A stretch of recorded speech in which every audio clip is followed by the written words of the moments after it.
Isang magandang araw sa lahat ng mga tagapakinig ng Maharlika Horror Stories. At sa inyo mga kapatid sa pananalig, naway nasa mabuti kayong kalagayan habang pinakikinggan ang kwentong aking ibabahagi sa inyong lahat para sa araw na ito. Bata pa lang si Dando ay ramdam na niya ang hirap ng kanilang pamumuhay. Bagaman masisipag ang kanyang mga magulang, ay alam na niyang hindi pa rin ito sasapat para sa pang-araw-araw nilang gastusin at makakain. Pang-apat sa 7 magkakapatid itong si Dando, at dahil sa may pamilya na ang kanyang mga naunang kapatid, ay siya na ang tumulong sa kanilang mga magulang upang maitaguyod ang kanilang pamilya at matustusan ang iba pang mga pangangailangan sa kanilang pamilya. Kung ano-ano nang pinasok na trabaho ni Dando, kumita lang ng pera para sa kanyang pamilya. Ika nga niya ay di na baling tawaging mukhang pera, basta't busog at may laman ang kanilang tiyan. Kahit na ang mga alanganing uri ng trabaho o yung mga trabahong buwis buhay ay kanya ring tinatanggap, dahil ayon sa kanya, mas mahirap ang trabaho at mas delikado ay mas malaki naman ang kikitaing pera.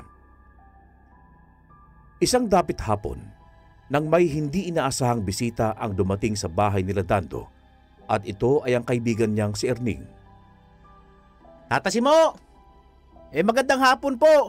Nariyan po ba si Dando? Oh, iho, Erning, nariyan ka pala. Halika muna at magkape ka rin . Wala pa si Dando . Inutusan kasi siya ni Aling Maming na maglinis ng tangkal ng kanilang baboy. Kanina pa naman siya umalis .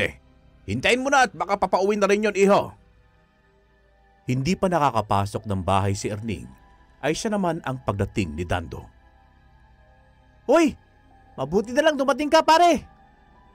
Oh, parang Erning, kanina ka pa ba dito? Ano bang atin? Hindi naman, pre. Ikaw lang talaga sadya ko. Si Chang Trining kasi nagpapahanap ng pulot pukyutan. Gagamitin niya daw sa panggagamot .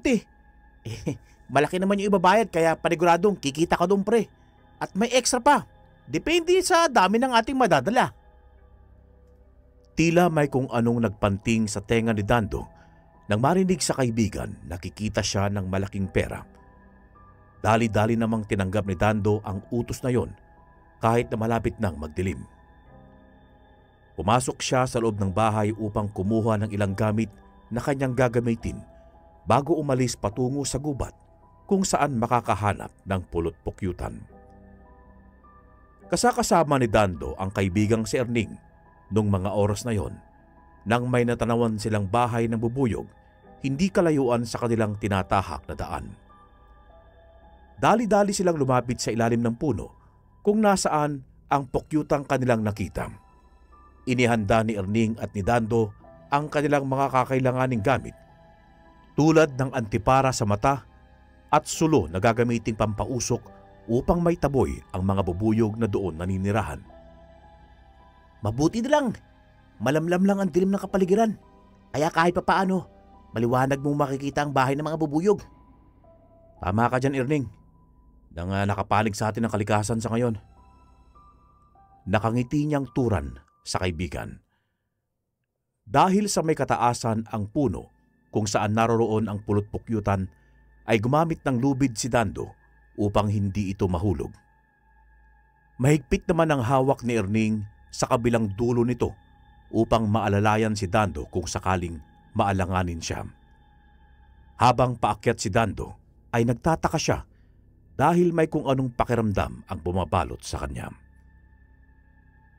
Napakunot rin ang noo ni Dando dahil kahit wala pang sindi ang sulo niyang pantaboy sa mga bubuyog, ay laking pagtataka niya na kung bakit tila wala yatang umaatake sa kanya ni isang bubuyog na naroon. Kaya naman nung makaakyat sa pinakataas si Dando, ay ganoon na lang ang ngiti niya dahil sa wakas ay umabot siya sa taas ng walang kahirap-hirap. Mula sa kanyang tagiliran ay inilabas niya ang isang maliit na kutsilyo na kanyang gagamitin panghiwa sa pukyutan. Habang nilalaslas ni Dando ang pukyutan, ay tila nawala ng bahagya ang kanyang atensyon at napasilip siya sa maliit na butas sa punong kanyang kinakapitan. Bigla namang kung anong kumislap sa mismong katawan ng puno na siyang kumuha sa atensyon ni Dando at bahagyang napatigil sa kanyang ginagawa. Nang tignan niya ang parteng umiilaw, ay doon niya napansin ang isang butas sa loob ng puno. Hindi ito kalakihan, ngunit kasyang-kasya ang isang braso ng tao. Noong una, ay inakala ni Dando na isa pa itong lungga ng mga bubuyog, kaya naman napangiti siya dahil iniisip niyang napakaswerte niya dahil bihira lamang ang pukyutang magkatabi. Panandalian niya muna itong iniwan at muling itinuloy ang paghiwa sa naunang pukyutan. Matapos niyang mahiwa ng buo, ay nagtira lang si Dando ng maliit na bahagi upang may matirahan pa ang mga bubuyog para sa mga susunod na araw ay makagawa muli sila ng kanilang pukyutan. Agad na ibinaba ni Dando ang nakuha niyang pulot pukyutan at binalot nila ito sa isang tilang puti bago isinilid sa dala nilang payong. Pare, kapitan mo muli yung tali dahil may isa pa akong nakita. Tatapisin ko yan dahil naroon ito sa katawan ng punong kahoy. Malaki ang butas doon kaya magbabaka sakali ako maraming pulot ang laman ng puno. Muling kinapitan ni Erning ang tali habang inaabot kay Dando ang maliit na palakol na siyang gagamitin niyang pantapyas at pantungkab ng kahoy. Nang makaakyat muli sa itaas na bahagi ng puno si Dando, ay kanyang sinimulang tagain ang katawan ng puno hanggang sa tuluyan ng matungkab ang malaking tipak nito. Pero ganun na lang ang kanyang pagkakabigla dahil imbis na pukyutan ang kanyang makikita ay isang maliit na bato, hindi lalaki sa pisong barya na kumikinang ng ubod ng lakas. Dahil sa ibinubugang liwanag ng batong yon, ay napatulala si Dando sa labis na pagkamangha. Halos panawan naman ang ulirat si Erning sa ibaba dahil inakala niyang tinamaan ng kidlat ang kaibigan dahil sa pabugso-bugsong liwanag na sumusulpot. Kaya naman hindi sinasadyang nabitawan ni Erning ang hawak na lubid dahilan upang dumausdos si Dando pa ibaba dahil sa pagluwag ng taling nakapulupot dito. Ngunit bago pa siya mahulog ng tuluyan, ay nagawa niyang makapitan at mabatak ang kumikinang na bato na ngayon ay nasa kanyang kanang kamay. Isang malakas na sigaw ang narinig ni Dando sa kaibigan habang alalang-alala ito sa kanya. Ngunit ganon na lang ang pagtataka ni Erning dahil imbes na lumagpak sa lupa si Dando ay lumutang ito ng ilang dangkal at kitang-kita niya yon ng kanyang dalawang mga mata. Bahagyang napatulala si Erning nang mamalas niya ang pambihirang pangyayaring yon sa buong buhay niya. Ilang segundo din ang itinagal ng paglutang ni Dando bago siya lumapag gamit ang dalawa niyang paa. Anong nangyari? Bakit ka lumutang ng ganong katagal? Ha, Dando? Pare, maging ako hindi ko alam kung bakit ganun eh. Wala talaga akong alam.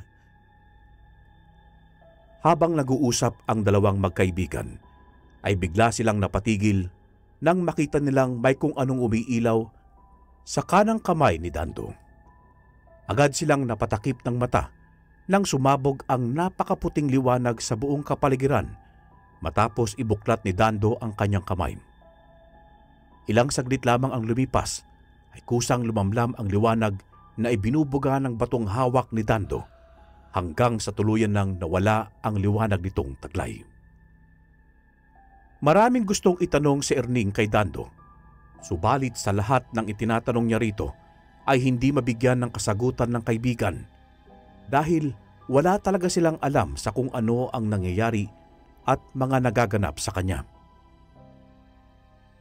Kahit na maraming duda ang kaibigang si Erning, ay hinayaan niya na lang ito sa mga iniisip at kalaunay tumulak na sila sa bahay ng tiya Trining nito upang ibigay ang nakuha nilang pulot pukyutan. Katrining! Katrining! Ay, magandang gabi po. Ito na po pala yung pinapakuha mong pulot. Nahirapan po ako sa pag-akyat yan, kaya sana magustuhan nyo. Ay, nako iho. Maraming salamat ha. Marami nang matutulungan ang pulot na ito. Hindi pa natapos ang pagsasalita ni Aling Trining nang magdikit ang balat nila ni Dando. Para sa mga hindi nakakaalam, ay isang medium si Aling Trining at may dunong rin ito sa lihim na karunungan. Kaya naman kahit matanda na siya, ay buhay pa rin ang kakayahan niyang makilatis ang tao kahit unang beses pa lang niyang nakikita o nakakasalamuha ito. Basta't madampian niya lang ang kahit anong parte ng katawan ng kung sinong kaharap niya, ay agad na niyang makikita o mababasa ang katauhan nito. Saglitang pinatigil ng matanda si Dando sa kanyang pag-alis at marahang lumapit dito. Nang ituro ng matandang babae ang bulsa ni Dando, ay agad nitong kinapa ang kung ano doon at dali-daling dinukot palabas. Agad namang nabitawan ng matanda ang kulay pulang bato dahil napaso umano siya nito. Mabuti na lang at nagawang masalaw ni Dando ang bato bago pa ito mahulog sa lupa. Nako, iho! May ideya ka ba kung ano ang batong yan? Wala po Aling Trining. Pero nakuha ko po ito kanina sa itaas ng puno habang nangunguha ng pukyutan. Nagtataglay nga po ito ng nakakasilaw na liwanag. Iho, para sa kaalaman mo, ang batong hawak mo ay isang mataas na uri ng mutya na kung tawagin ay mutya ng bulalakaw. Mutya? Ng bulalakaw? Oo, iho. Para sa kaalaman mo, ay sobrang bihira ang mga taong napagkakalooban at nakakapagtaglay ng ganyang klaseng kapangyarihan mula sa kalikasan. Napakaswerte mo, iho. Kung tunay nga po itong mutya, ay papaano ko po ito magagamit? At ano po ang nakapaloob na aral dito at kapangyarihan? Ay, pasensya ka na, iho. Ngunit wala akong may sasagot sa'yo kung paano yan napapagana. Sa katunayan ay, ngayon ko lang nakaengkwentro ang mutyang yan. Kanina nung hanawakan ko ang mutya, ay nakaramdam ako ng matinding enerhiya. Dahilan upang mapaso ang mga daliri ko. Ang ibig sabihin lamang nito ay buhay na buhay ang mutyang yan at ikaw lang ang kinikilala nitong tagapangalaga. Kaya naman, pakaingatan mo ito.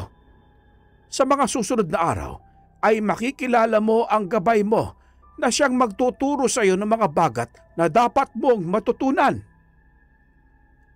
Tila ba nabingi ng ilang segundo si Dando dahil sa mga sinabi ni Aling Trining sa kanya. Hindi niya rin kasi alam kung ano ang mararamdaman ng mga oras na yon nang malaman niyang mutya pala ang batong kanyang nakuha.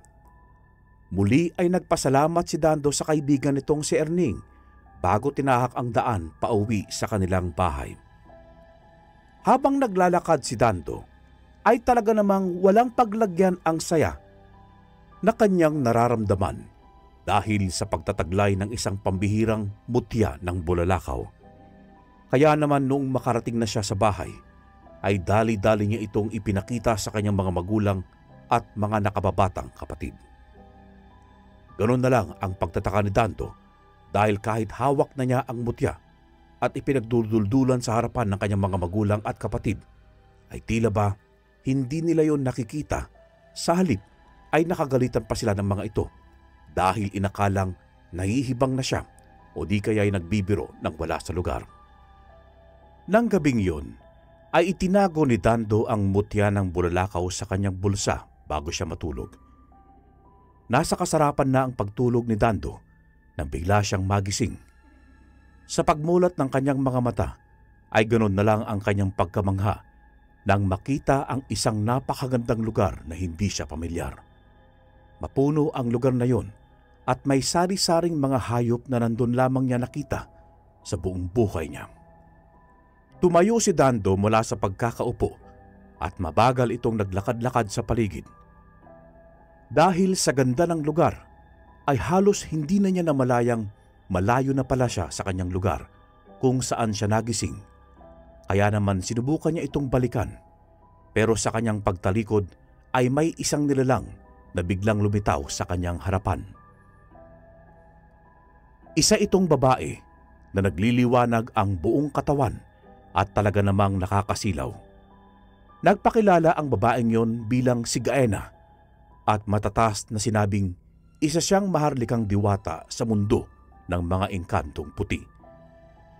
Nagpakilala rin siya bilang tagapangalaga o mismong gabay ng mutyang gamit ni Dando. Sa hindi malamang dahilan ay kusang bumagsak ang luha sa mga mata ng binata habang umiiyak. Maraming bagay ang ibinilin at ipinangako ng diwatang si Gaena, lalong-lalo na ang pag-iingat sa mutya dahil may mga banta daw ang mutyang hawak niya at posibleng makuha sa kanya kung hindi siya mag-iingat sa pangangalaga nito. Sa pagpahid ng luha ni Dando sa kanyang mga mata, ay ganoon na lang ang kanyang gulat nang sa muling pagmulat ng kanyang mga mata ay naroon na siyang muli sa loob ng kanyang kwartong tinutulugan. Kaya naman dali-dali siyang bumalikwas at bumangon. Napabuntong hininga pa siya ng mga sandaling yon at natawang inisip na panaginip lamang pala ang lahat ng kaganapang yon. Ngunit napalitan ng matinding kaba at pagtataka ang kanyang muka nang makita niyang punong-puno ng napakaraming putik ang kanyang mga paa hanggang sa ibaba ng tuhod nito. Kaya naman agad niyang kinapa ang mutya ng bulalakaw sa kanyang bulsa. Halos mataranta si Dando ng mga sandaling yon nang makapanyang wala doon ng mutya. Sinubukan niya ring kapain ang kabila niyang bulsa sa pag-aakalang naroon ito, supalit wala rin doon. Sa pagharap niya sa lamin ng kanilang kwarto, ay ganoon na lang ang kanyang gulat nang makitang nakasabit sa kanyang liig ang mutya at magandang nakakwintas. Agad niyang hinubad ang kwintas at sinuri ito. Doon ay napamangha siya nang makitang ang taling ginamit sa mutya ay gawa sa manipis na baging na kulay berde.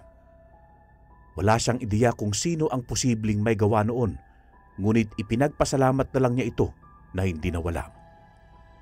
Sa pagkakataong yun, ay nakumbinsi niya ang kanyang sarili na hindi lamang pala panaginip ang nangyari sa kanya, kundi isang tunay na kaganapan na dapat niyang pakatandaan, lalong-lalo na ang sinabi ng nakausap niyang diwata tungkol sa nilalang na magtatangkang kuhain ang mutyang ipinagkaloob sa kanya ng kalikasan. Isang araw, habang nagbibiyak ng panggatong si Dando sa bakuran ng kanilang bahay, ay kinausap siya ng kanyang kababatang si Enzo. Parang Dando, hindi ba't kailangan mo ng trabaho? Tama ba? Oo naman Enzo, may alam ka ba? Pasok mo naman ako pare, para may panggasto sana. Naku, tamang-tama. Paalis kasi ako ngayon, manganganak na kasi yung kapatid kong panganay. At kinakailangan akong umuwi sa amin upang tumulong sa pag-aasikaso sa kanya. Kaya kung pwede, sa'yo ko muna ipapahalili ang lahat at magbantay sa palisdahan ng tiyuhin kong si Pandong. Huwag kang mag-alala. Lahat ng kikitain ko, bibigay ng tiyo ko sa'yo pati yung mga pa-extra naming kita. Sa'yo na rin. Punan mo lang yung trabaho ko. Tila tinig ng anghel ang boses noon ni Enzo habang nagsasalita sa harapan ni Dando. Hindi pa nga nasasagot ni Enzo ang lahat ng detalye, ay pumayag na si Dando sa gusto ng kaibigan at doon ay dali-dali siyang kumuha ng maisusuot dahil alam niyang aabutin siya ng ilang araw doon hanggang sa makabalik si Enzo. Matapos na masiguro ni Dando na kumpleto na ang kanyang mga gamit, ay tumulak na sila ng kanyang kaibigan papunta sa lugar na tinutukoy nito. Nang makarating silang dalawa sa lugar, ay agad siyang ipinakilala ng kasama sa may-ari na si Manong Pandong. Chong, siya yung sinasabi ko sa iyong kaibigan na ubod ng sipag at maasahan. Wala kang magiging problema dyan. Ganun ba? Teka, mukhang maasahan naman siya kaya bata, tanggap ka na. Hayaan mo ang ilibot ka muna dito ni Enzo at ibilin siya yung mga bagay na gagawin mo para sa ilang araw na pananatili. Kabisaduhin mo ha. O siya, sige. Maiwan ko na kayo dahil may asikasuhin pa ako. Enzo, Ikaw na bahala sa kaibigan mo, ha? Napangiti naman si Dando noon at hindi makapaniwala dahil may regular na siyang trabaho para sa ilang araw. Sa wakas ay hindi na rin niya poproblemahin ang pagkukuhaan ng pera sa ilang araw na yon. Ilang oras din siyang inilibot ni Enzo sa mismong palaisdaan at kanyang itinuro ang mga bagay na dapat gawin at hindi dapat. Halos isang buong araw silang naglibot at laking pasalamat ni Enzo dahil mabilis makaunawa si Dando. Mabilis siyang nakakaisip ng mga solusyon sa mga problemang inihalimbawa sa kanya ni Enzo. Nang masiguro ni Enzo na handa na niyang iwan si Dando, ay umalis na ito sa palaisdaan. Inihatid pa siya ni Dando sa labas bago isinara ang tarangkahan. Siniguro din niyang nakasara maigi ang mga daanang maaaring pasukan ng kung sino. Ayon kasi kay Enzo, ay hindi lamang daw 1 o 2 beses pinagtangkaang nakawan ang loob ng palaisdaan ng kanyang tiyo Pandong. Nang makasiguro na si Dando na maayos na ang lahat, ay bumalik na siya sa kubong tinutuluyan, ay doon humiga muna siya upang magpahinga. Gasera ang pangilaw ni Dando at isang debateryang radyo ang umaandar upang magsilbing libangan niya. Habang nakikinig ng dulaan, ay isa-isa niyang pinakain ang mga asong kasama niya at doon rin nagbabantay. Bandang 8:00 ng gabi, nang biglang maalerto si Dando nang makarinig siya ng kung ano-ano sa paligid. Kaya naman bigla siyang lumabas ng kubo upang tignan kung sino ang may likha ng ingay sa hindi kalayuan. Dala-dala niya ang gasera bilang pangilaw. Sa kabilang bakod na gawa sa net ay may nakita siyang isang pares ng mata na umiilaw habang tila ba nakatitig ito sa kanya. Sa kanyang pagtataka kung ano ba ang mabangis na hayop na yon at pinakatitigan niya ito ng maigi nang bahagyasang magulat dahil may nakita siyang mukha ng tao na papalapit sa kanya. Isa yung lalaking mapayat na dahan-dahang umaahon sa madilim na bahagi ng mga puno. Napaatras si Dando ng ilang hakbang dahil sa hindi niya alam ang kanyang gagawin. Sinubukan niyang sitahin ang lalaki, ngunit tila ba wala itong naririnig. Bagkus ay mabilis itong tumalon papasok ng bakod. Labis ang gulat at sindak ni Dando kung paano nagawa yun ng lalaki. Hubot-hubad ang lalaking yon na makalapit sa kanya at nang mailawan ng kanyang gasera. Nang mapakapit si Dando sa kanyang medalyon, ay ganoon na lang ang kanyang pagkagulat nang makapang basang-basa ito ng likido na tila ba langis na mabango. Mula sa kanyang leeg ay inilabas niya ang kanyang mutyang nakakwintas.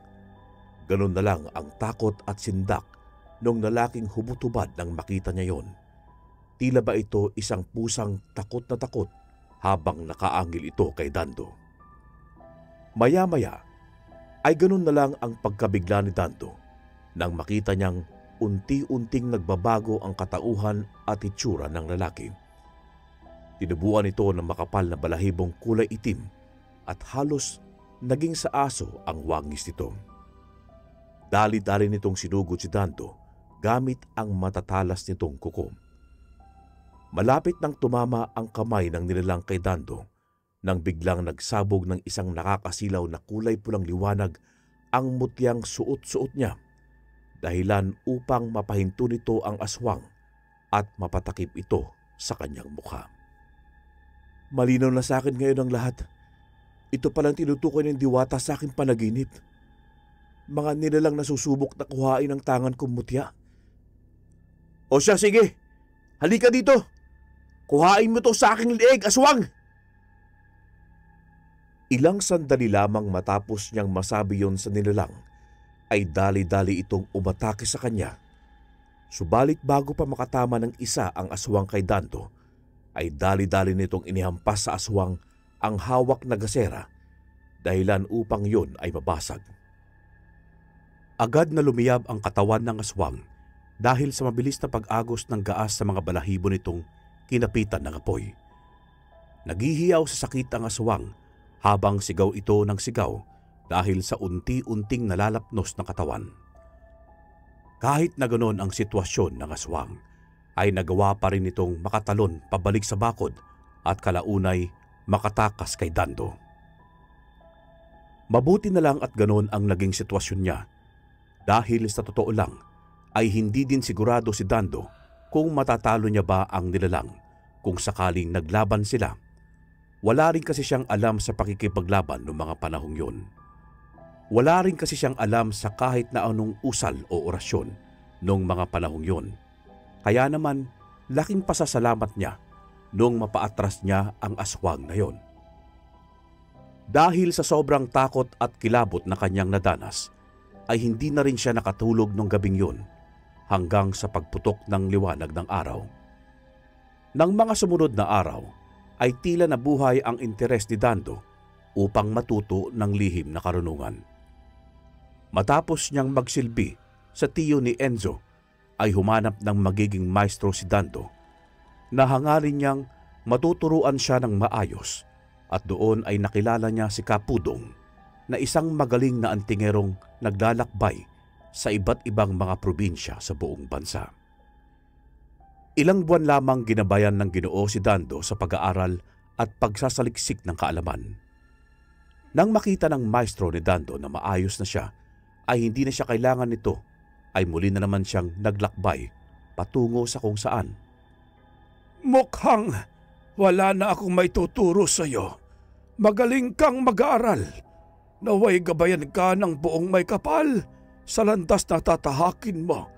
At huwag na huwag kang susuko sa pag-abot ng mga pangarap mo.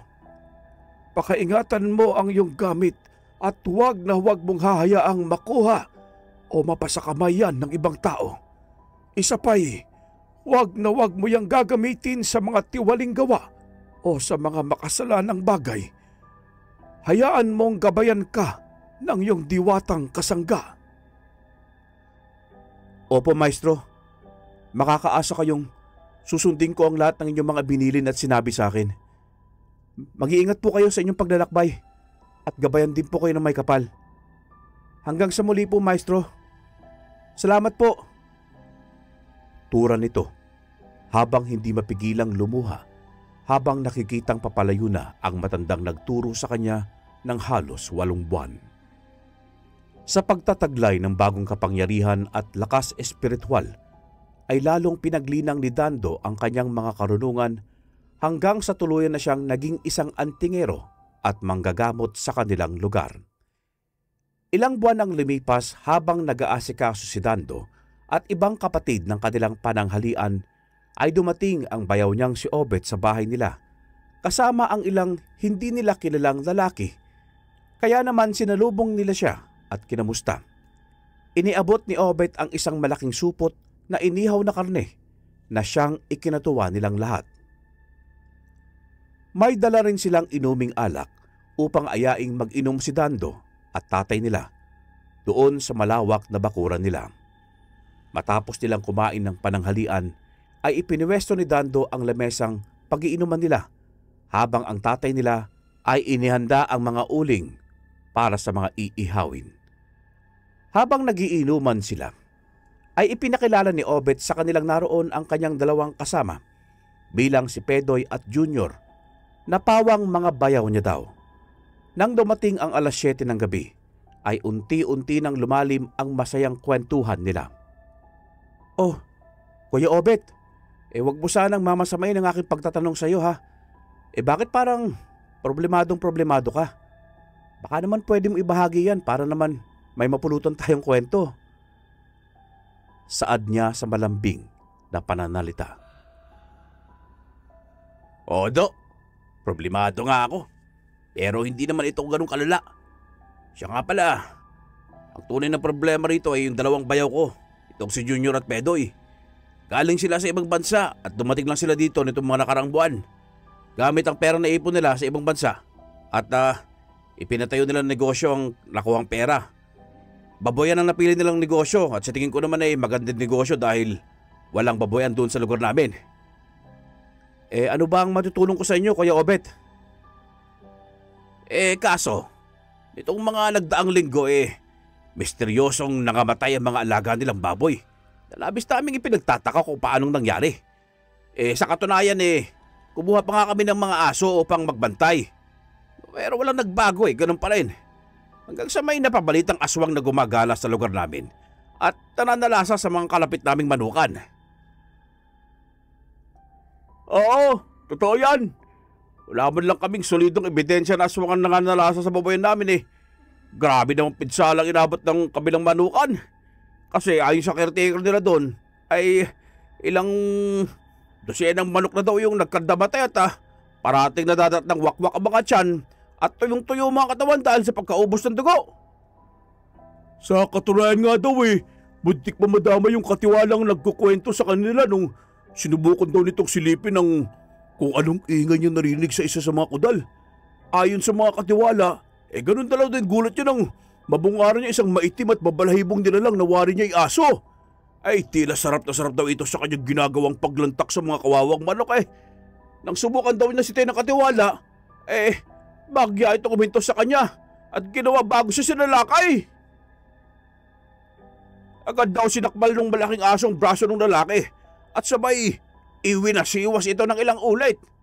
Sa kabutihan ay tila nakabitaw ang pagkakagat ng malaking aso sa katiwala. Ngunit nagpagulong-gulong siya sa lapag. Nang makabangon daw yung lalaking katiwala, wala na doon yung malaking asong sumalakay sa kanya. Sa halip iniwan daw nito sa manukan ang sandabokal na patay ng mga manok. Pati yung mga asong bantay doon sa manukan ay iniwan din daw ng nilalang na wala ng buhay. Do, maaari mo ba kaming matulungan? Ayon kasi sa mga usap-usapan dito sa lugar nyo marami ka nang nakalabang aswang at lahat ng yung mga nakatunggal patay na. Kaya nagbabaka sakali itong dalawang bayaw ko. Naku Manong, ang mga kwento sa akin, yung mga engkwentro hindi purong katotohanan. Yung iba mga kwentong barbero laang. Pero huwag kang mag-alala. Susubukan kong puntahan ang lugar kung saan kayo nakatira upang masuri ang lugar at kung ano may tutulong ko sa inyo. Dahil sa mga sinabing pampalubag loob ni Dando sa mga kasama ng bayaw, ay kahit papaano'y naibsan ang kanilang mga agam-agam dahil sa wakas ay may makakatulong na sa kanila. Kaya naman nagpatuloy ang kanilang inuman ng gabing yun. Nang sumapit na ang bandang 11:00, ay napagdesisyonan nilang magkakasama na magsiuwian na sa kanilang mga bahay upang makapagpahinga. Nasa kabilang baryo pa kasi ang bayaw ni Dando at ang mga kasama nito. Nakakatawang panoorin na silang tatlong magkakasama ay mga lasing na lasing at halos magkandapatid ang mga ito sa paglalakad sa mabatong daan. Kaya naman dahil nakikita ng tatay ni Dando ang sitwasyon ng tatlong yon, ay pinigilan na silang umuwi dahil baka mapaano pa sila sa kalsada. Ngunit kahit anong pamimilit sa kanila, ay hindi pa din sila nagpatinag at talagang nagsabing uuwi sila dahil wala raw kasama sa bahay ang kapatid at asawa ni Pedoy. Kaya naman nakiusap na lang sila kung maaari ba silang maihatid. Agad namang inutusan si Dando ng kanyang tatay na subukang manghiram ng tricycle sa kapatid niya na si Tio Tinong na sa kabilang kanto upang may magamit na service.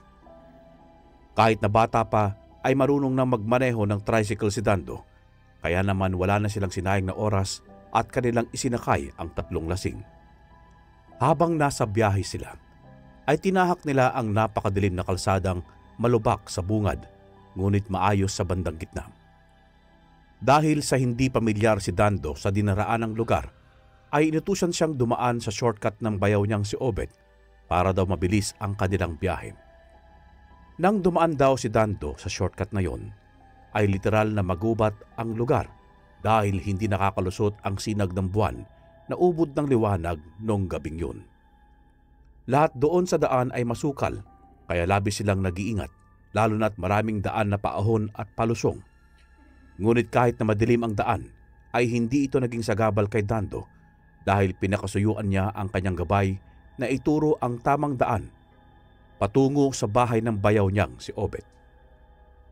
Do, nakakabilib ka. Mukhang kabisado mo ang daan dito. Nagawi ka na ba dito? Oo kuya, may ilang beses na akong napadaan dito. Pero ngayon ko lang nasubok ang pagdaan dito ng 10 oras ng gabi. Abay, ayos din pala kung ganon. Mabuti na lang at nariyan ka. Kasi medyo malabo yung mata ko kapag kagabi. Kaya hirap din ako magturo ng daan eh. Nako, wala po ito kuya. Sisiw na sisiw. Do, base sa kalawan mo, tinamay. Hindi ka tinamaan ng espiritu ng alak ah. Di ka ba'y naantok? Nako kuya, wag mo ko isipin. Dahil na maayos po ang aking ulirat at hindi ako malalasing ng ganong kadali. Do, matanong ko lang ha. Totoo bang kinagkwento sa akin ng ate mo na may agimat ka umutya? Baka siguro itong gamit mo kaya hindi ka nalalasing no?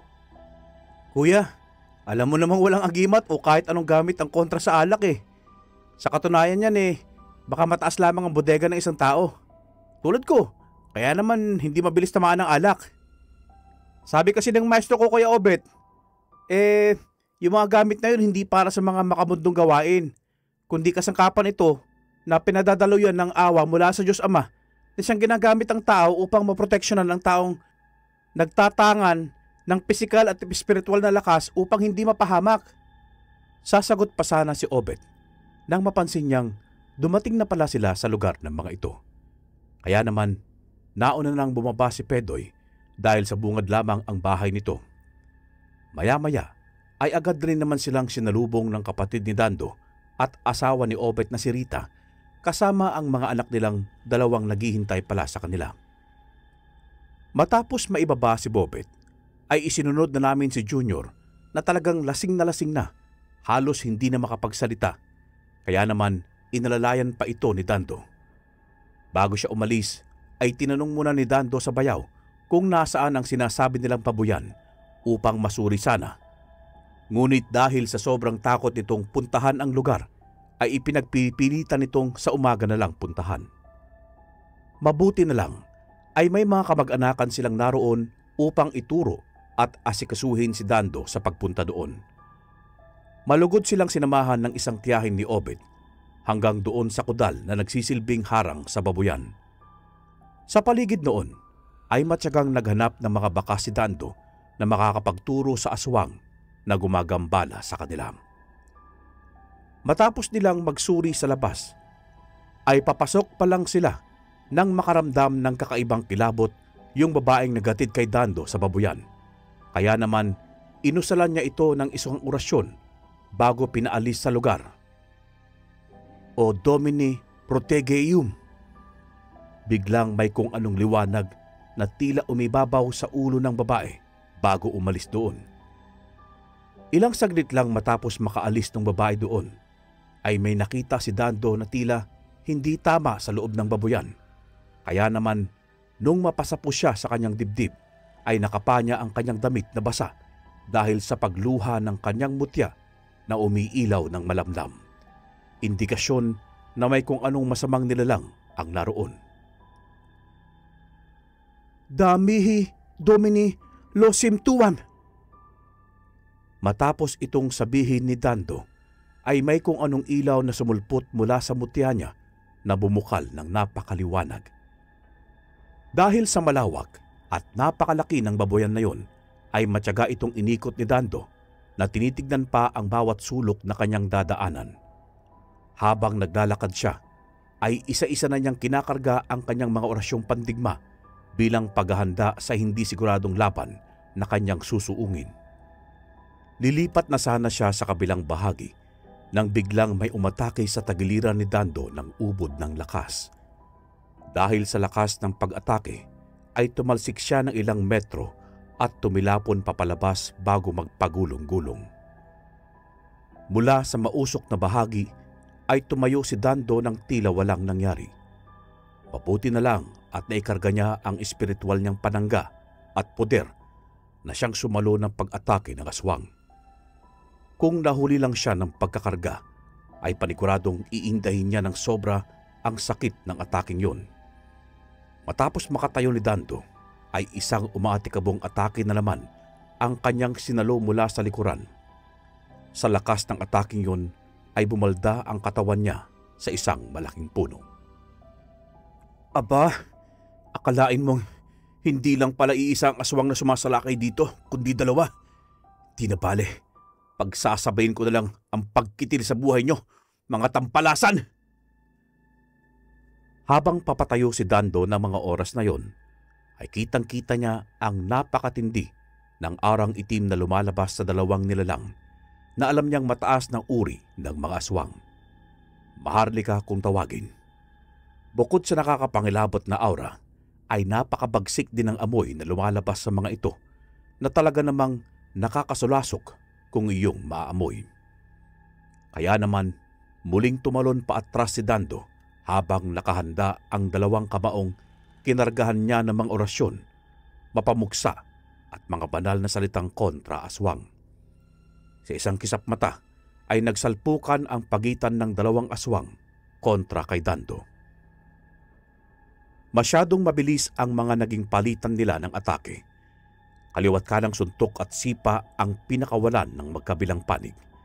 Animoy walang planong magpatalo ang sino man sa kanilang naroon. Hoy! Mga aswang! Bakit kayo nananalasa dito? Wala kayong karapatang mamuhay. Kasama namin mga normal na tao, tandaan nyo yan! Matatas na sigaw ni Dando sa dalawang aswang na dinidilaan ang kamay. Atraso? Wala kang atraso sa amin. Ngunit yung si Pedro at Junior ang meron. Ilang beses na namin silang sinabihan na huwag tatalo ng kalugar. Pinigilan namin silang magtayo ng baboyan dito. Subalit hindi sila nakinig sa amin. Kaya dapat lang napagdusahan nila ang puot namin sa kanya at sa mga taong tumutulong sa pamilya niya. Huwag ka nang umasang mabubuhay, bata. Ilang dekada ang agwat ng ating kapangyarihan. Alam naming malakas ang tangan mong kapangyarihan. Ngunit sa maling kamay ay mahina ito. Kung tutusin, ay kayang-kaya ka naming kapiin sa isang iglap lamang. Ganon? O siya, sige. Ibibigay ko ang laban na gusto nyo. Ganon na lang ang gulat ng dalawang aswang nang biglang nawala si Dando sa kanilang harapan at bigla na lang lumitaw sa gilid ng isa sa kanila. Tatakas pa sana yung isang aswang na malapit rito nang biglang nagpakawala ng ubod lakas na suntok si Dando, dahilan upang umangat ng ilang metro sa lupa ang nilalang at tumalsik ng malayo. Halos hindi na makagalaw yung isang kasamahan nitong aswang nang muli na namang magpakawala ng isang malakas na sipa sa tiyan si Dando, dahilan upang tumalsik ang isa pang aswang at tumama ito sa isang malaking bato. Papatayo na sana yung isa pang aswang nang ratratin ito ng suntok ni Dando, dahilan upang mabalda ang katawan nito at manlupaypay. Ura-uradang kinargahan ni Dando ang kanyang kanang kamay bago ito itinampal sa dibdib ng aswang. Paglapat ng kamay ni Dando sa dibdib ng nilalang ay halos manluwa ang mga mata nito at nagbiglang manginig ng ubod bilis bago tuluyang sumabog. Dahil sa pagsabog na yon, ay nagkalat ang mga lamang loob, dugo at utak ng aswang sa buong paligid. Kaya naman, unti nang sumamyo ng napakalansa. Nagpakawala naman ng napakalakas na sigaw ang kasama nitong aswang dahil sa pagkabigla sa nangyari sa kasama nito. Nang makalapit ang aswang na yon, ay sinubukan nitong kalmutin si Dando, ngunit mabilis na nakatalon patalikod ang binata saka mabilis na umiwas. Nagtatangis na umiyak ng ilang ulit ang aswang bago nito dinampot ang kapiraso ng kung anong nakita niya sa lapag. Nagtataka man kung anong dinampot ng nilalang ay sinipat ito ni Dando at doon nakita niyang tila ito isang kapiraso o tipak ng laman ng kanyang kasamahang aswang. Dali-dali nitong isinubo ang kapirasong laman bago nagsimulang manginig ang buong katawan nito hanggang sa matumba at patuloy na nangisay. Ganun na lang ang panlalaki ng mata ni Dando nang makita niyang tila ba unti-unting nagbabago ang itsura ng aswang. Lalong umitim ang balat nito at lalong lumaki ang pangangatawan at tila ba doble ng laki nito kanina. Lalo ring humaba ang mga pangil at kuko ng nilalang. Ito pala ang kapangyarihan ng lahi ng aswang na yon. Sa oras na kainin nila ang kapirasong laman ng kanilang kauri, ay papasok ang lakas at espiritu ng namayapang kasama at papalakasin naman ito ng ilang ulit ang pisikal at espiritual na kapangyarihan ng kasama. Delikado ito. Kailangan niyang magdobleng ingat. Saad niya sa kanyang sarili. Sa pagbangon ng aswang na kalaban ni Dando, ay laking gulat niya dahil ibang-iba na ito sa kanyang nakaharap kanina. Ngunit hindi natakot si Dando, bagkus ay inilabas niya ang mutyang nakasabit sa leeg bago umusal ng ilang buhay na salitang pampalakas pa. Sa muling pagsasalpukan ng dalawang panig, ay tila nakakalamang ang aswang sa pagkakataong yon dahil ilang mga suntok niya ang tumama at tumatago sa depensa ni Dando na siyang iniinda niya. Dahil sa tindi ng kanilang paglalaban, ay ganoon na lang ang mga mumunting pagdagundong ng kapaligiran. Yung mga puno nga ng saging na malapit sa kanilang pinaglalabanan ay nagsipagtumbahan na at yung ibang bahaging baboyan ay tuluyan lang nasira. Habang patuloy sa pakikipagbuno si Dando sa aswang, ay hindi na niya namalayang duguan na pala ang ibang parte ng kanyang katawan at halos mapuno ng sugat ang ilan pang parte dahil sa lakas ng puwersa ng aswang. Bagamat hindi siya direktang tinatamaan ng atake ng aswang, ay yung aurang pinapakawalan nito ang sanhi ng mga galos at sugat niya. Isang orasyon ang mabilis niyang inusal bago umihip sa kanyang balikat na may malalaking hiwa. Katakataka namang gumaling yon nang walang bahid ng kung ano. Aba, akalain mong hindi lang pala ako ang maitinatagong alas sa atin ng tingero. Tandaan mo, hindi ka makakaalis dito ng buhay ang tingero. Hindi! Muli naman silang nagpampuno ng aswang nang hindi sinasadyang mawalan ng balanse ng nilalang dahilan upang siya ay bahagyang matumba. Nang makita ito bilang oportunidad ni Dando, ay dali-dali niyang inusal ang orasyong pangkidlat at sabay tarak sa dibdib ng aswang. Dahil sa ginawa niyang atake, ay tila ba kinuryente ng isang malakas na boltahe ng aswang, dahilan upang tumumba at magkikisay. Dahil na rin sa kinargahan ni Dando ang kanyang kanang kamay ng pangkitil, saka mabilis na pinatama sa dibdib ng aswang, subalit bago pa tumama ang kamay niya sa aswang, ay nagawa siyang masipa ng nilalang, dahilan upang mapaurong siya at dali-daling nagtatalon ang nilalang papatakas. Tatandaan ko ang araw na ito, Antingero. Hindi ako papayag na ganito ang magiging wakas ng aming buhay. Hindi ako titigil hanggat hindi ko nakukuha ang ulo mo!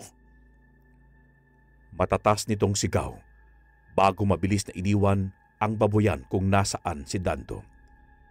Nang makaalis ang nilalang at nasigurado na ni Dando na wala na doon ang aswang, ay dito na siya napasalampak sa lapag at natumba dahil sa labis na pagod saka pangihina. Anak ng lintik, mukhang naubos ko yata ang spiritual kong pondo. Kailangan ko pa talaga magpalakas dahil napakalakas kumain ng enerhiya ng mutya kong taglay. Bulong niya sa sarili habang pinipilit na tumayo. Nang sumikat ang araw, ay nagpunta siya sa mismong bahay ng kapatid at bayaw niya nang magulat ang mga ito dahil sa itsura ni Dandong, napakadusing at nababalot ng putik na may halong lupa. Punong-puno rin siya ng sugat na agad ding ginamot ng kanyang ate Rita at asawa nitong si Obed. Habang ginagamot siya ng mga ito, ay naikwento niya sa kanila ang kanyang pakikipagsagupa sa dalawang aswang at kung papaano niya napatay ang isa. Inakala ng mag-asawa na tuluyan na silang nilubayan ng aswang, subalit nang sabihin ni Dando na hindi ligtas doon hanggat hindi niya napapatay ang huling kalaban, ay delikado ang kanilang kinasasadlakan o sitwasyon. Muli ay umuwi muna si Dando sa kanila at nag-iwan lamang siya ng pangontra at mga usal upang hindi sila pasukin doon. Humingi din si Dando ng kapirasong papel at ballpen sa bayaw nitong si Obed bago humingi ng isang basong tubig. May isinulat si Dando sa kapirasong papel at tiniklop niya ito sa apat bago sinunog gamit ang mga buhay na salita. Saka inihalo ni Dando ang abo ng papel sa tubig. Kinanaw niya ito, saka isa-isang pinainom sa kanyang mga kaanak doon. Takang-taka sila dahil gaano kadami nilang naroon ay tila ba hindi nauubos o nabawasan man lang ang laman sa baso. Kaya naman ito ay naging palaisipan sa kanila kung papaanong nangyari yun. Matapos masiguro ni Dando na maayos na ang lahat at nagawa na niya ang mga bagay na gagawin, ay umuwi na siya sa kanila upang muling magpondo at magpalakas ng espiritual na kapangyarihan niya. Ilang araw pa lang ang nakakalipas mula ng huling engkwentro ni Dando nang maramdaman niyang tila hindi pa ganon kasapat ang lakas na kanyang naikakarga sa kanyang sarili at sa mutya niyang pinakaiingatan. Ilang ulit rin niyang sinubukang tawagin ang pangalan ng diwatang tagabantay, ngunit tila ba hindi ito tumutugon sa kanyang pakiusap. Kaya naman, patuloy lang na sinunod ni Dando ang proseso upang manumbalik ang lakas ng kanyang tangang gamit. Subalit hindi pa nga nakukumpleto ni Dando ang kabuuan ng kanyang debosyon nang mapansin niya ang mangilan-ngilang taong hindi niya kilala na tila ba umaaligid sa lugar nila. Kapansin-pansin ang kakaiba nilang gawi, tulad ng kapag tinatanong sila ng mga lehitimong taga-barangay nila Dando ay hindi mapakali ang mga mata ng mga ito at hindi makatingin ng diretsyo, at kung minsan ay umaalis na lang ang mga taong yun kapag nakaramdam sila ng inis dahil sa parating pagpansin sa kanila. Dando, anak, malakas ang kutob kong hindi tao ang mga yan. Hindi masabi pero ramdam kong tila may tinatago silang kadiliman sa kanilang katauhan. Ako mantay, ramdam ang mga sinasabi niyong kadiliman. Hindi ko rin sigurado kung may kinalaman ng nakalaban kong aswang noong nakaraan.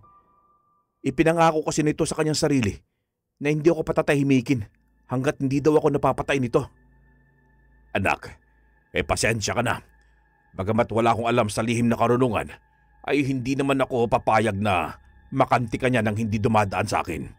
Magkamatayan na kami, pero hindi kita pababayaan. Pangako yan. Huwag kang magalala, tay. May awa po ang Diyos Ama. Hindi niya tayo papahintulutang masaktan ng kahit sinong kaaway o kalaban. Isang tanghali habang nagsisibak ng panggatong ang tatay ni Dando, ay may napansin siyang hindi naman katandaang lalaki na lumapit at may kung sinong sinisipat-sipat sa loob ng kanilang bahay. Dali-daling naglakad ng matulin si Tatay Nilo upang kumprontahin ang lalaking yon. Nang tapatan ni Mang Nilo ang lalaki, ay umismid lamang ito sabay tawa ng nakakaloko.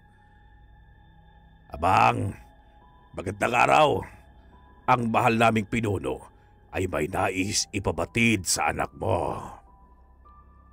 Sa puntong yon, ay tila unti-unti nang nagkakatotoo ang mga hinala niya sa tunay na katauhan ng mga taong umaaligid sa kanilang lugar. Sa susunod na kabilugad ng buwan ay muling maghaharap ang tampalasan mong anak at ang aming pinakamamahal na pinuno. Sa oras na hindi tumugon ang anak mo sa hamon ng aming pinuno, ay alam mong mabigat ang magiging kapalit dahil ang buong angkan at lahi namin ay pupulbusin kayo ng mga anak mo at iba pang kamag-anakan, hindi lamang sa lugar na ito, kundi sa buong Ilocos. Kaya't iparating mo ito sa anak mong nagtatangan ng butya ng bulalakaw. Napalunok ng laway ang tatay ni Dando dahil sa mga sinabi ng aswang. Kaya naman, pinag-isipan niya ang mga susunod na aksyon. Nang mahimasmasan, ay dali-dali itong pumasok sa loob ng bahay at may kinuha bago muling lumabas ng bahay. Kinapitan niya sa braso ang lalaking kausap kanina at sabay inundayan ng panggapas na karit. Ganon na lang ang gulat at sindak ni Mang Nilo nang makita ang tila nagbabagang mga mata nito habang galit na tinititigan siya. Hindi ikaaw ang pakay namin dito, tanda. Pasalamat ka, tirik na tirik ang araw na pinakamamahal yung mga tao.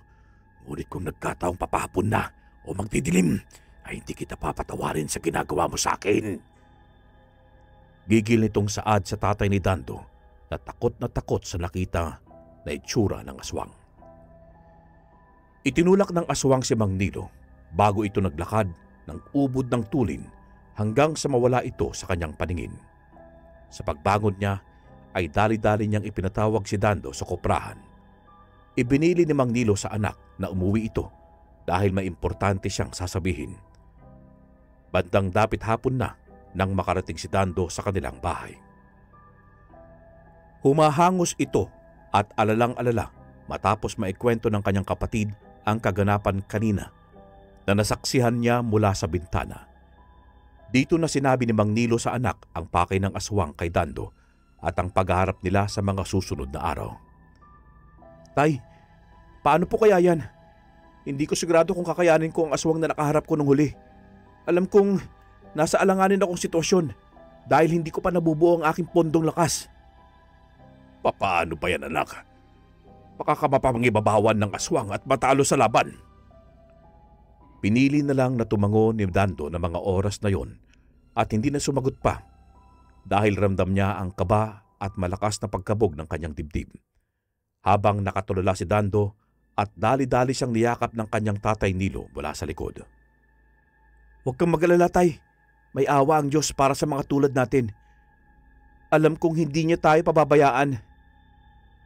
Nang sumapit ang gabi ng araw din na yon, ay talagang hindi pinatahimik ng mga alipores ng aswang si Dando at ng kanyang pamilya na takot dahil sa mga ungol na kanilang naririnig mula sa labas ng kanilang munting bahay. Pinakalma niya ang kanyang mga magulang at kapatid na hindi alam kung ano ba ang nangyayari. Ba't ginagalit talaga ako ng mga impakto kayo? Humanda kayo sa akin! Pag umusal ng pantaboy na orasyon si Dando, ay kanya itong ikinarga sa kanyang kamay saka pinakawalan sa labas. Ilang segundo lamang ang nakalipas ay napalitan ang kaninang mga nakakatakot na atukal ng mga iyakan at paghingi ng pasensya na ipinagtaka ng mga kaanak ni Dando. Muling umusal si Dando ng patago at kanya itong inihip sa mukha ng kanyang mga kapatid at nanay. Tay, kinaragahan ko sila ng pampabulag at pampakalma. Sige na po, isama niyo na po si nanay at mga kapatid ko sa loob ng kwarto. Magpahinga na po kayo at magre-ritual pa ako. Hindi po ako pwedeng mawabakante dahil kailangan kong kumpletuhin ang aking pondo. Nang makita ni Mang Nilo na seryoso si Dando, ay sumunod na rin sila dito.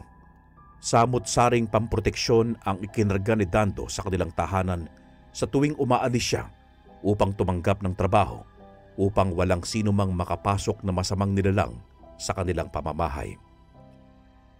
Ilang araw pa ang lumipas ay dumating na ang araw na itinakda ng pinuno ng mga aswang na kanyang nakalaban. Kaya naman, kahit hindi pa buo ang pondo na kanyang kailangan, ay humarap na ito kasama ang kanyang tatay Nilo sa lugar na sinabi ng aswang upang hindi rin madamay ang mga mahal nila sa buhay.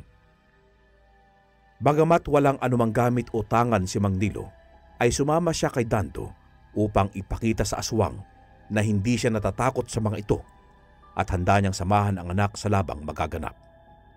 Habang naglalakad papalapit silang mag-ama, ay kapansin-pansin ang sandamakmak na pares ng mga matang umiilaw ang nakapalibot sa kanila, ngunit hindi man lamang kinakitaan ng takot si Mang Nilo at taas noo itong naglakad papalapit sa dalawang aninong nakatungtong sa isang sanga ng matabang puno. Kaibigan, baka naman mapag-usapan natin to. Hindi dahas ang solusyon sa mga bagay, tulad ng hindi pagkakaunawaan. Matapos mong patayin ang aking kasama, ay ganyan ang sasabihin mo. Gayon, pagdudusahan nyo ng ama mo ang galit ng aming lahi. Ganun na lang ang galit ni Dando nang hindi niya akalain nang utusan ng pinuno ng mga aswang ang pag-atake sa kanila. Dali-daling bumunot ng itak si Mang Nilo at matapang na hinamon ang mga aswang na papasugod. Agad din na dinukot ni Dando ang isang bote ng lada sa kanyang bulsa, na kulo ng kulo at agad niya itong isinaboy sa mga nilalang na malapit sa kanila. 4 sa mga nilalang ang diretsyong tinamaan ng ginawang yun ni Dando, kaya't nagtatakbo ang mga ito dahil sa labis na pagkakasunog ng mga balat nila na parabang natalsikan sila ng matapang na klase ng asido. Ang natitirang lana sa bote ay dali-daling ipinahid ni Dando sa itak ng kanyang ama na katakatakang lumiyab ng kulay asul. Tay, iwas-iwas mo ito hanggang kaya mo dahil kinargahan ko na mataas na uri ng sumpa ang talim ng itak. Sa oras na may matamaan ka, sa kahit na anong parte ng kanilang katawan, ay nakatakda na ang kanilang kamatayan. Napatango naman ang tatay niya at sinunod ang kanyang sinabi. Ilang ulit na iwinasiwas ni Mang Nilo ang kanyang hawak na itak sa kasumugod sa mga aswang na nag-aabang sa kanila. Tila yata masyado kang matapang, bata. Sigurado ka bang dalawa lang kayo ng tatay mo ang haharap sa buong lahi namin? Unang-una, hindi lamang kami dalawa. Dahil nariyan ang poong may kapal na siyang gagabay sa amin at ang gabay ko na alam kong hindi ako pababayaan. Nagsipagtakip ng mga mata ang mga nilalang ng dilim na naroon dahil sa lakas ng liwanag na sumabog sa kanilang mga mata. Yung ibang mahihinang mga aswang ay nawalan ng malay at nagsitumbahan sa lupa dahil sa lakas at taglay ng diwatang kasangga ni Dando. Galit na galit ang pinunong aswang ng mga sandaling yon dahil sa nakita niyang halos kumalahati ang puwersa ng kanilang lahi. Mula sa likod ni Dando ay binunot niya ang isang mahabang kahoy na nababalutan ng kulay puting liwanag. Saka sila nagpambuno ng pinuno ng mga aswang. Napakatindi ng laban nilang yon dahil mas lumakas pa ang aswang. Ngunit alam na rin naman ito ni Dando, kaya naman nagagawa niyang masabayan ang bawat kilos at atake sa kanya. Ganun na lang ang gulat ng pinunong aswang nang makalingat ito habang naglalaban sila. Dahil nang kakalmutin na sana nito si Dando, ay laking gulat niya nang makitang wala na roon ang kanang kamay nito. Umatungal ng ubod ng lakas ang aswang sa nawala naman ang kabilang hita nito, dahilan upang matumba ito at mawalan ng balanse. Nang-aatake na sana si Dando para sa pagtabas sa ulo ng aswang, ay ganun na lang rin ang kanyang pagkabigla nang manlata siya at mawalan ng lakas, dahilan ng kanyang pagkatumba. Sa puntong yon, ay alam ni Dando na nasagad na niya ang kapangyarihang taglay, kaya naman alam niyang maaari na siyang mapahamak sa oras na umatake ang aswang sa kanya.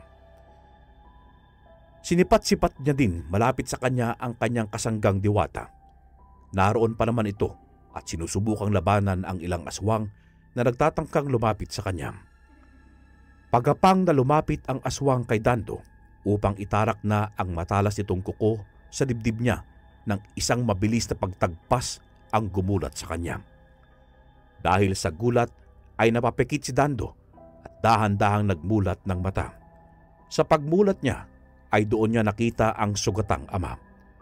Punong-puno ito ng hindi na mabilang na galos at pasa matapos makipaglaban sa hindi mabilang na kalaban.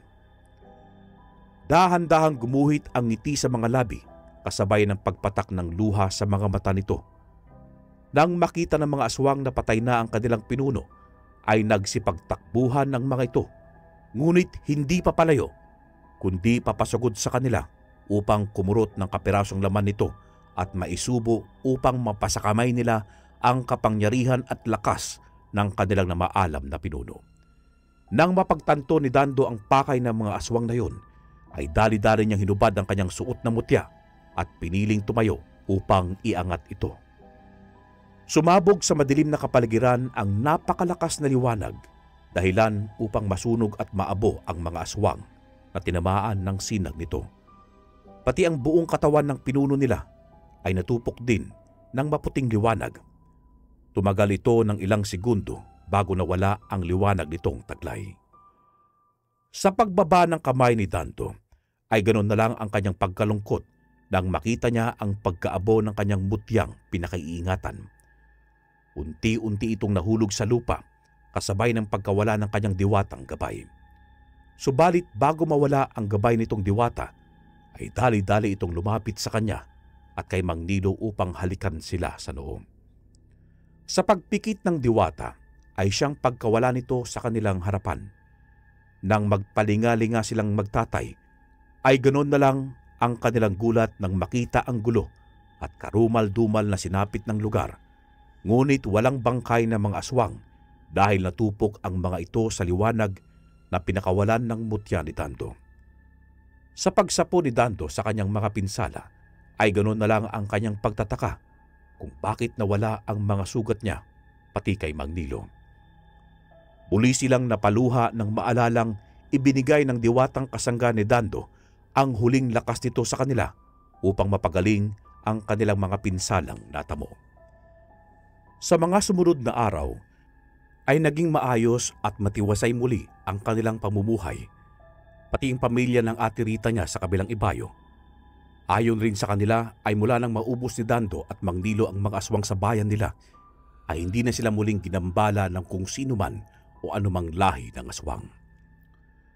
Bagaman namatay ang mutyang ipinagkaloob sa kanya, ay napalitan naman na ito ng isang mutya na kung tawagin ay mutya ng kalayo o mutya ng apoy. Si Mang Nilo din ay nagtaglay ng medalyon na kung tawagin ay Tres Pico Roma na kanyang iniingatan magpasa hanggang ngayon.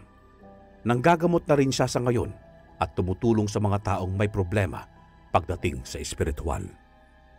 Sa tuwing nagkakaroon kami ng salo-salong magkakamag-anak, ay talaga namang kinagigiliwan pa rin ng ilan sa amin ang mga tunay na engkwentro ni Dando, lalo na nung kabataan pa niya at kung papaano niya inubos ang angkan ng mga aswang sa kanilang lugar. Wakas.